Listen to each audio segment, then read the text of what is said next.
काही वेळा अशा घटना घडतात की त्यावर विश्वास ठेवणं कठीण होतं। या घटना कोणत्या चमत्कारापेक्षा कमी वाटत नाहीत अशीच एक घटना सध्या चर्चेत आली आहे। उत्तर प्रदेशच्या मेरठ मधील हे प्रकरण। इथं एका शेतकऱ्याची म्हैस रात्रभर ओरडत होती। सकाळी संपूर्ण गाव तिला पाहायला आलं आणि दृश्य बघून सगळ्यांनाच धक्का बसला।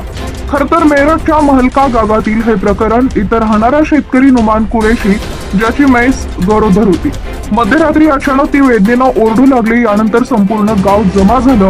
त्यानंतर त्यांनी जे पाहिलं ते पाहून कुणाचाच आपल्या डोळ्यांवर विश्वास बसत नव्हता। याचा व्हिडिओ सोशल मीडियावर व्हायरल होतोय।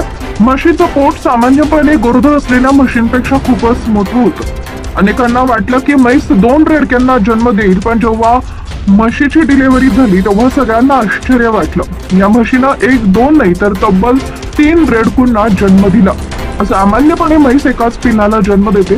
खूप दुर्मिळ प्रकरणात 2 पिल्लांचा जन्म होतो। हजारात एक असं प्रकरण असतं की म्हशीला एकापेक्षा जास्त पिल्लं होतं। या प्रकरणात तर चमत्कार झाला असंच म्हणावं लागेल, कारण म्हशीनं 2 नाही तर 3 पिल्लांना जन्म दिला। डिलिव्हरी नंतर म्हैस आणि 3ही रेडकू स्वस्थ आहेत असं सांगितलं जात आहे। या प्रकरणाची चर्चा दूर दूर पर्यंत होतीये। शेतकऱ्याची म्हैस आणि तिच्या पिल्लांना पाहण्यासाठी आसपासच्या गावातील लोक येत आहेत। कुणालाच विश्वास बसत नाहीये।